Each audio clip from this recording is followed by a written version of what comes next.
मैं तो आज खुलेआम यहाँ से कह रहा हूँ कि मोदी गद्दी छोड़ो। दबे कुचले वंचित शोषित के बच्चे को यह अधिकार देता है कि उस तानाशाह का कॉलर पकड़ के सवाल पूछो। और ये तानाशाह सवाल से डरते हैं, कोई भगवा से नहीं डरता है। अरे सुनिए, हम भी ब्राह्मण हैं और हम भी पंडित हैं और हम भी जो है, हम क्यों इस सरकार के खिलाफ बोल रहे हैं? हम तो लगातार इस आप गलत संदेश दे रहे हैं, आप बांट रहे हैं। ब्राह्मण और कोई भी जाति इस देश का, दलित इनसे परेशान है। इस देश का क्यों ब्राह्मणों की बात करें, उत्तर प्रदेश में सबसे ज्यादा एनकाउंटर किस जाति का हुआ? और जेएनयू क्यों इनको खटकता है? क्योंकि जेएनयू गरीब से गरीब, जेएनयू के छात्र पर हमें गर्व है और जेएनयू से निकला हुआ हर बच्चा इस देश के भारत माता की औलाद है। इस बात को समझिए। सारा पैसा, सारा चंदा एक ही आदमी खाएगा और वो आरएसएस खाएगी, वो बीजेपी खाएगी। बाकी किसी को इस देश में फंड लेने का अधिकार नहीं रह गया। इलेक्टोरल बॉन्ड, ये ऐसा इलेक्टोरल बॉन्ड ला दिया, इस मुद्दे पे लोग नहीं बोलते हैं। रवीश कुमार को तो नहीं खरीद पाए, लेकिन एनडीटीवी खरीद लिया। चंद लाइनों से मैं शुरू करना चाहूंगा कि एक ही उल्लू काफी था बर्बाद गुलिस्ता करने को, हर शाख पर उल्लू बैठा है, अंजाम गुलिस्ता क्या होगा। जब सारे अनपढ़ जाहिल ही सत्ता में आ गए हैं, जिनके पास डिग्रियां नहीं है, तो खाने पर विवाद, पहनने पर विवाद, भाषा पर विवाद, धर्म पर विवाद, जाति पर विवाद स्वाभाविक है। और विवाद क्यों है भाई? शाहरुख के पीछे तिवारी नहीं लिखा है, शाहरुख खान लिखा है। तो ये जो टाइटल है, ये बीजेपी के प्रोपेगेंडा को सूट करता है। तो शाहरुख खान है तो भाई उसका विरोध करना जरूरी है। भाई, चाइना के मुद्दे को किस तरीके से छुपाया जा सके, लगातार अनेक प्रहार चाइना की सेना भारत की जो है धरती पर कर रही है, लगातार कब्जा कर रही है। चाहे वो लद्दाख हो, चाहे वो सियाचिन हो, चाहे वो अरुणाचल प्रदेश हो। अभी पूर्व में 200 शेल्टर हाउसेस हमारे जो है अरुणाचल प्रदेश में चाइना बना देता है। 9 दिसंबर को भारतीय सेना और चाइना के बीच में खूनी संघर्ष होता है। उसमें हमारे 20 से ज्यादा सैनिक घायल होते हैं। 3 दिन तक इतनी संवेदनशील खबर को छुपाई जाती है। आप ये बताइए, क्या ये देशद्रोह नहीं है? कि ये राष्ट्र विरोधी ताकतें नहीं है जो आज मीडिया में है, जो इस देश की सेना की जो सबसे संवेदनशील खबर है उसको छुपाती है? और प्रधानमंत्री और गोदी मीडिया इस देश में ढिंडोरा पीटती है कि गुजरात इलेक्शन जीत गए। आप समझिए, वो दौर आप याद करिए जब देश की जनता जो है ऑक्सीजन से तड़प के मर रही थी और ये तानाशाह बंगाल में चुनावी रैलियां कर रहा था।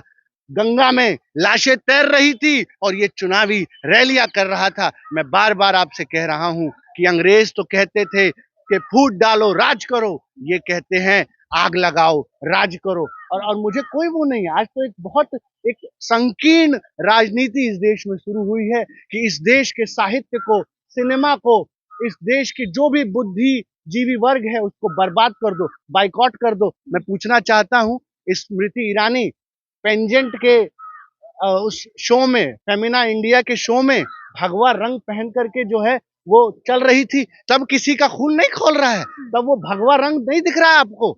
लगातार इस देश में ढोंगी बाबा जो भगवा वेश धारण करके छोटी छोटी बच्चियों का बलात्कार करते हैं, उन पर आपको नहीं संदेह हो रहा है कि वो भगवा पहन करके किस तरीके से कुकृत्य कर रहे हैं? कितने बाबाओं ने आवाज उठाया आसाराम के खिलाफ, कितने बाबाओं ने, महामंडलेश्वर ने ये कहा कि हम जो है बाबा राम का बहिष्कार करते हैं। गुजरात में बिल्किस बानो के बलात्कारियों को खुलेआम कहा जाता है कि वो संस्कारी हैं। आपको समझना पड़ेगा कि इस देश में आज ऐसी कट्टरपंथी, चरमपंथी ताकतें आ गई हैं और मुसलमान तो इनके लिए सबसे बड़ा हथियार है। मुसलमान सांप्रदायिकता जो हथियार है वो सूट करता है। ये क्यों नहीं करेंगे? पठान का विरोध करेंगे।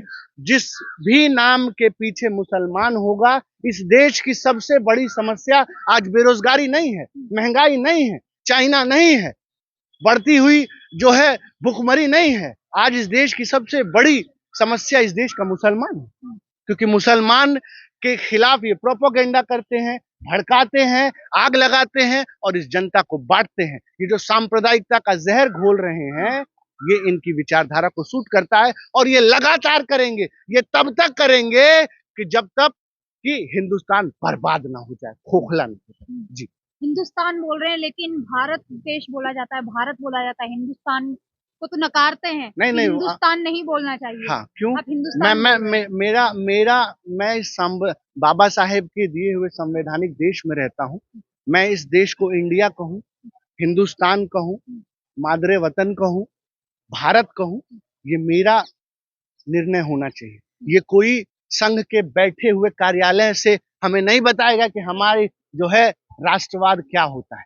आज राष्ट्रवाद की दुहाई देने वाले लोग अंग्रेजों के मुखबिर थे। यही लोग मुस्लिम लीग के साथ मिलकर इस देश को दो धड़े में बांटने का काम किया, हिंदुस्तान और पाकिस्तान। जो हिंदू महासभा है, आप इतिहास जाके उठा के देखिए ना, ये सबसे आगे अंग्रेजों के इन्हीं के नेता हैं, जो सबसे बड़े नेता हैं। 60 रुपया का पेंशन लेते थे, बुलबुल पर उड़ते थे और देश के उन गद्दारों का साथ देते थे जो इस देश को, भारत माता को अनेक जिसने प्रहार किया है। तो आपको समझना पड़ेगा, क्या जनता क्यों नहीं चुनेगी? जनता के बस में क्या है? जनता तो बेरोजगारी से मर रही है, कौन उनकी आवाज सुन रहा है? आज अभी किसान 750 किसान तड़प कर इसी धरती पर, आपने भी कवर किया और तमाम यूट्यूब के सारे हमारे मित्रों ने कवर किया, आपने देखा 750 किसान मरे। किसने? अच्छा, किसानों ने जितवा दिया। आप ये समझिए कि किसान के हाथ में, नौजवान के हाथ में, हिंदुस्तान के आम जनता के हाथ में अब कुछ बच ही नहीं गया है। कुछ बचा हो तब तो भैया नहीं। 51% वोट इनके विपक्ष में भी पड़ा है।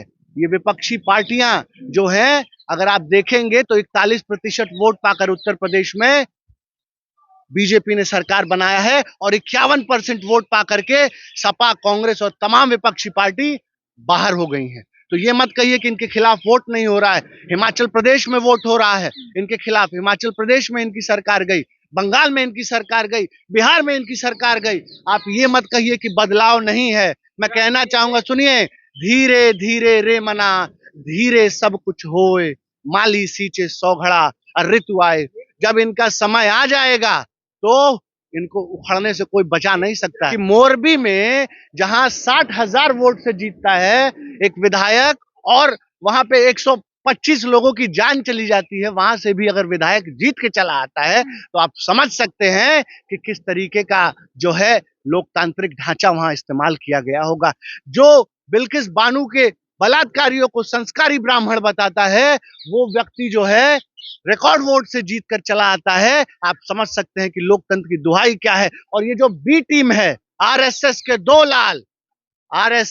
दो लाल, मोदी और केजरीवाल, ये जो दो इस देश को तोड़ने वाली विचारधारा एक साथ मिल चुकी हैं, ये आने वाले इस देश के लोकतंत्र के लिए, इस भारतीय के एकता और अखंडता के लिए बहुत खतरनाक है। आप इनको दो मत मानिए, इन दोनों को आप एक मानिए। एक ही पहलू के ये दोनों सिक्के हैं। 55 सीटों पर इन दोनों ने, बीजेपी और आम आदमी पार्टी के गठबंधन से, इन्होंने लोकतंत्र को ठगने का काम किया है। आप जाके देखिए, आप ऑप्शन है, आप इन यूट्यूबर में से मैंने बहुत से लीडर देखे, आप प्रोजेक्ट करिए ना, लेकिन प्रोजेक्ट क्या ये तानाशाह होने देंगे? क्या ये जो बड़ी बड़ी पार्टियों के मठाधीश बैठे हुए हैं, क्या ये आपको हमको प्रोजेक्ट होने देंगे? नेता कौन नहीं है साहब, ये तो इनका प्रोपेगेंडा है कि कोई नहीं है, मोदी जी नहीं है। तो क्या मोदी जी नहीं थे तो ये देश नहीं चलता था क्या? मैं कह रहा हूं, आज जितनी सांप्रदायिकता है, मैं तो आज खुलेआम यहां से कह रहा हूं कि मोदी गद्दी छोड़ो। मोदी जी के आने से मोदी गद्दी छोड़ो। हमें नहीं चाहिए ऐसा प्रधानमंत्री जो इस देश को बांट रहा है और जिसके आंख के सामने आप देखिए जेएनयू में किस तरीके से अभी क्या क्या लिखा जा रहा है, क्या क्या लिखा जा रहा है। ब्राह्मण भारत छोड़ो, ब्राह्मण जो है बनिया भारत छोड़ो, कल को दलित भारत छोड़ो लिखेंगे, परसों कुछ और भारत छोड़ो। क्या हम इसी तरीके से इस देश को जोड़ने का काम करेंगे? आज गृह मंत्री की पुलिस कहाँ है? कन्हैया कुमार को झूठे मुकदमे में फंसाया गया। आज तो आपके सामने वहां पे लिखा गया है। आपको समझना पड़ेगा कि ये अच्छा, तो क्यों कन्हैया कुमार खुलेआम घूम रहा है? अगर कन्हैया कुमार आतंकवादी है, कन्हैया कुमार देशद्रोही है, कन्हैया कुमार तो काहे बड़ी बड़ी रैलियां कर रहा है, और क्यों कन्हैया कुमार जी को जो है सुरक्षा दिया जा रहा है? गुजरात में पुलिस पीछे पीछे सुरक्षा में जा रही है। आप समझिए कि किस तरीके से इस देश को गुमराह किया जा सके। सबसे बड़ी बात है, चंद लाइनें में कहना चाहूंगा, निकलो घरों मकानों से, जंग लड़ो बेमानों से, तब लड़े थे गोरों से, अब लड़ना है इस देश के लोकतंत्र की हत्या करने वाले चोरों से। और आप सबको ये निर्णय करना पड़ेगा। और अभी तो यूट्यूब पे पाबंदी आने वाली है। आने वाले समय में यूट्यूब के ऊपर एक बहुत ही यूट्यूब विरोधी, मतलब आवाज को कुचलने वाला कानून आने वाला है, जिसमें कि ये पूरे यूट्यूब को भी कानून के दायरे में लाएंगे और उन सभी चैनलों को बैन कर दिया जाएगा जो बीजेपी और आरएसएस के खिलाफ दिखा रहे हैं। तो एक आंदोलन आपको भी अब करना पड़ेगा। अब आप ये माइक लेकर के, ये दुश्वार हो जाएगा। और आपने देखा कि आज जो एनडीटीवी एक तरीके से माना जाता था, उसको रवीश कुमार को तो नहीं खरीद पाए, लेकिन एनडीटीवी खरीद लिया। तो इस देश में पूरे तरीके से ऐसा माहौल बनाया जा रहा है। और अभी आने वाला समय बहुत ही, मैं समझता हूं कि इतना चैलेंजिंग होने वाला है। लगातार इस देश में किसान आत्महत्या कर रहा है, युवा आत्महत्या कर रहा है, बेरोजगारी बढ़ रही है, अमीर और गरीब के बीच का डिफरेंस बढ़ रहा है। और ये जो सत्ता में बैठे हुए मनुवादी हैं, जो चाहते ही नहीं हैं कि इस देश में कोई आगे बढ़े, वो आज ताकतें इस देश में है। बॉन्ड नाम का जो भूत है, उसका मतलब ये है कि देश का सारा पैसा, सारा चंदा एक ही आदमी खाएगा, और वो आरएसएस खाएगी, वो बीजेपी खाएगी। बाकी किसी को इस देश में फंड लेने का अधिकार नहीं रह गया इलेक्टोरल बॉन्ड। ये ऐसा इलेक्टोरल बॉन्ड ला दिया। इस मुद्दे पे लोग नहीं बोलते हैं, लेकिन मैं इसको बार बार इसको उठाता हूँ।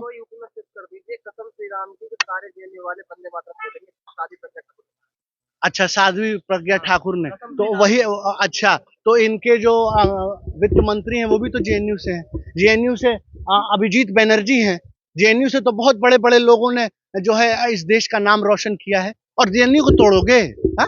तुम्हारी हैसियत नहीं है, तुम्हारी औकात नहीं है कि तुम जेएनयू, जामिया और तमाम किसी, देखिए, शिक्षा के मंदिर को, जेएनयू में कोई नारे नहीं लग रहे। मैं तो कह रहा हूँ जांच कराओ उनकी, जो नारे लगा रहे। कन्हैया कुमार खुलेआम घूम रहे हैं, जिन्होंने लिखा कि ब्राह्मण भारत छोड़ो, वो तो ये तो पुलिस की नाकामी है, ये तो प्रशासन की नाकामी है। आज सत्ता में कौन है, आप बताइए ना। आपको तो दिल्ली पुलिस से सवाल पूछना चाहिए। ये जो दहशतगर्दी है, इसके पीछे वर्दी है। सुनिए, पहली बार ऐसा हो रहा है कि छात्रों को, मैंने नहीं किया आंदोलन, पहली बार ऐसा हो रहा है। जेएनयू के छात्र पर हमें गर्व है, और जेएनयू से निकला हुआ हर बच्चा इस देश के भारत माता की औलाद है। इस बात को समझिए। और जेएनयू क्यों इनको खटकता है? क्योंकि जेएनयू गरीब से गरीब, दबे कुचले, वंचित शोषित के बच्चे को यह अधिकार देता है कि उस तानाशाह का कॉलर पकड़ के सवाल पूछो। और ये तानाशाह सवाल से डरते हैं, कोई भगवा से नहीं डरता है। अरे सुनिए, हम भी ब्राह्मण हैं, और हम भी पंडित हैं, और हम भी जो है, हम क्यों इस सरकार के खिलाफ बोल रहे हैं? हम तो लगातार इस, आप गलत संदेश दे रहे हैं, आप बांट रहे हैं। ब्राह्मण और कोई भी जाति, इस देश का दलित इनसे परेशान है। इस देश का, क्यों ब्राह्मणों की बात करें, उत्तर प्रदेश में सबसे ज्यादा एनकाउंटर किस जाति का हुआ है? ब्राह्मणों का हुआ है। ब्राह्मण विरोधी कौन है? उन्हीं के गढ़ में योगी आदित्यनाथ जी को क्या कहा जाता है? जो सबसे बड़े ब्राह्मण विरोधी। आज ब्राह्मण इनका साथ छोड़ रहा है, इसलिए ये प्रोपोगेंडा फैला रहे हैं और जेएनयू में लिखवा रहे हैं कि ब्राह्मण ऐसी जाति है जो अगर पलट गया तो इनकी सत्ता जाने में देर नहीं लगेगी। और ब्राह्मण इनसे बहुत खुश, बहुत हद तक बीजेपी को छोड़ रहा है। मैं ये देख रहा हूँ, गली मोहल्लों में देख रहा हूँ कि ब्राह्मण इनसे खफा है। और बिल्कुल साजिश हो रही है। अभी तक आप यही नहीं समझे। जेएनयू में ये इन्हीं के लोग कर रहे हैं, इन्हीं के लोग जो है नेहरू की मूर्ति को तोड़ते हैं, हम बाबा साहब की मूर्ति को तोड़ते हैं, वहां कहते हैं जेएनयू में सावरकर की मूर्ति लगा दो, वहां कहते हैं कि जेएनयू में जो है जितने बांटने वाली ताकतें हैं उनकी फोटो लगा दो। ये तो सबकी बाबा साहब की मूर्ति तोड़ने वाले हैं। आप बताइए ना, आप समझ सुनिए, जेएनयू समस्या नहीं है, जामिया मिलिया इस्लामिया समस्या नहीं है।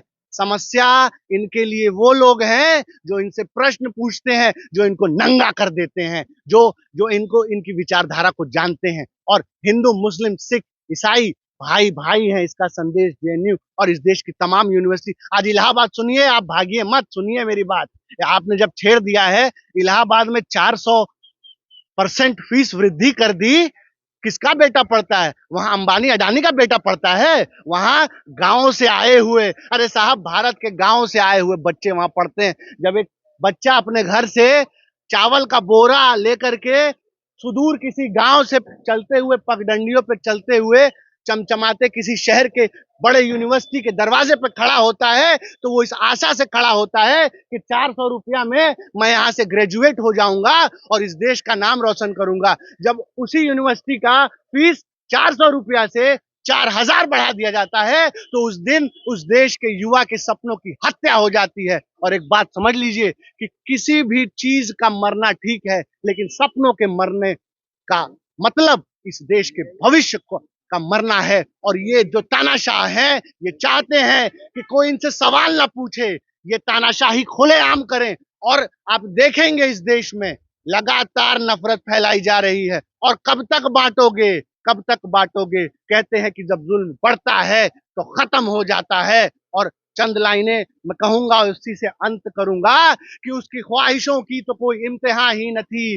वो ऊंचे ऊंचे मकामों पर बढ़ता गया, लाशों की सीढ़ियां चढ़ता गया। जिसे खुदा कहलाने का शौक था, वो मरघट का मसीहा बनता गया, मरघट का मसीहा बनता गया। अपने कातिल को ही अगर मुंसिफ मान लिया है, तो आप किसी और को नहीं कह सकते हैं। और फिर भी हम आशावादी लोग हैं, हम लगातार लड़ाई लड़ रहे हैं, हम लगातार लड़ाई लड़ेंगे, चाहे हमारी ये तानाशाह जान ही क्यों ना ले लें। क्योंकि फिर से जरूरत है इस देश में नए चंद्रशेखर की, नए भगत सिंह की। क्योंकि ये देश रो रहा है, कराह रहा है, और अब समय आ गया है सबका कि भूख के विरुद्ध भात के लिए, रात के विरुद्ध प्रात के लिए, मेहनती गरीब जात के लिए हमने ली कसम, हम लड़ेंगे। लुट रही हैं आदमी की रोटियां, बिक रही हैं आदमी की बोटियां, किंतु सेठ भर रहे हैं कोठियां।